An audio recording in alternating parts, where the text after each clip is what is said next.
ఓం నమో వెంకటేశాయ. అందరికీ నమస్కారము. దయచేసి ఈ వీడియోని బాగా అర్థం చేసుకోవడానికి ప్రయత్నించండి. నేనేదైనా ఒక విషయం చెప్పానంటే అది మీ మంచి కోరే చెప్తాను. ఇంతకీ విషయం ఏమిటంటే, ఈ మధ్య కాలంలో యూట్యూబ్లో ఒక 3-4 ఛానల్ని నేను గమనించాను. ఆ ఛానల్స్లో కొంతమంది చెప్తున్నటువంటి విషయాలు అవాస్తవమైనవి, శాస్త్ర ప్రమాణము లేనివి. అమాయకులైన హిందువుల్ని పూర్తిగా మోసం చేస్తూ ఉన్నారు. ఎందుకు ఇలా మోసం చేస్తూ ఉన్నారో తెలియదండి. ఈ మధ్య కాలంలో మన హిందువుల్లో భక్తి బాగా పెరిగింది, సంతోషమే. బాగా పూజలు చేస్తూ ఉన్నారు, స్తోత్రాలు చదువుతూ ఉన్నారు, భక్తిగా జీవితాన్ని గడుపుతూ ఉన్నారు.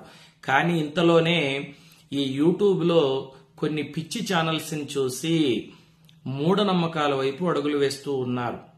నిన్న 17వ తారీఖు మనకు సూర్యగ్రహణమే లేదు. నేను వీడియో చేయాలనుకున్నాను, కానీ కొన్ని ముఖ్యమైన కార్యక్రమాల్లో నేను ఈ మధ్య బిజీ అయిపోయాను కాబట్టి వీడియో చేయలేదు. కమ్యూనిటీ పోస్ట్ పెట్టాం మన ఛానల్లో. 17వ తారీఖు సూర్యగ్రహణం మన భారతదేశంలో లేదు. ఎవరూ ఎటువంటి నియమాల్ని పాటించవలసినటువంటి అవసరం లేదని చక్కగా పోస్ట్ పెట్టాం. కానీ ఇంతలోనే యూట్యూబ్లో కొన్ని ఛానల్స్ ఉన్నాయండి. ఆ ఛానల్స్లో మాట్లాడేటువంటి వాళ్ళ ముఖం మనకు కనిపించదు. పేర్లు ఇలా మెల్లిగా పోతూ ఉంటాయి, కింద నుండి పైకి వెళుతూ ఉంటాయి. దాంట్లో ఎవరో 2 మహిళలు, ఒక పురుషుడు మాట్లాడుతూ ఉంటారు. 17వ తారీఖు సూర్యగ్రహణము.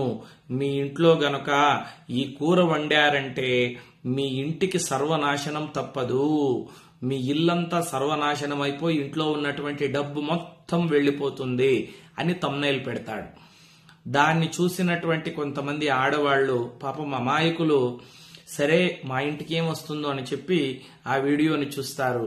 అందులో చెప్పేదంతా అవాస్తవమైన విషయాలే.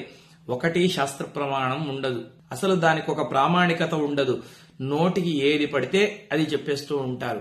అసలు మన భారతదేశంలో 17వ తారీఖు సూర్యగ్రహణమే లేదు అని పండితులు, పంచాంగకర్తలు చెప్తూ ఉంటే, కానీ ఈ యూట్యూబ్ ఛానల్స్ లో మాత్రం కొంతమంది విపరీతంగా ఆ రోజు 3 గంటలకు మీరు ఉప్పుతో దిష్టి తీసుకోవాలి, ఇంటికి గుమ్మడికాయ కట్టాలి, ఏదంటే అది చెప్పేస్తూ ఉన్నారు.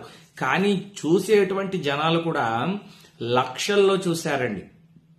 1-2 కాదు, లక్షల్లో చూశారు, వేలల్లో లైక్స్ కొట్టారు. ఎటువంటి అమాయకులు, ఎటువంటి మూర్ఖులు మన సనాతన ధర్మంలో ఉన్నారని చెప్పి నవ్వుకున్నాం మేమైతే. ఎందుకంటే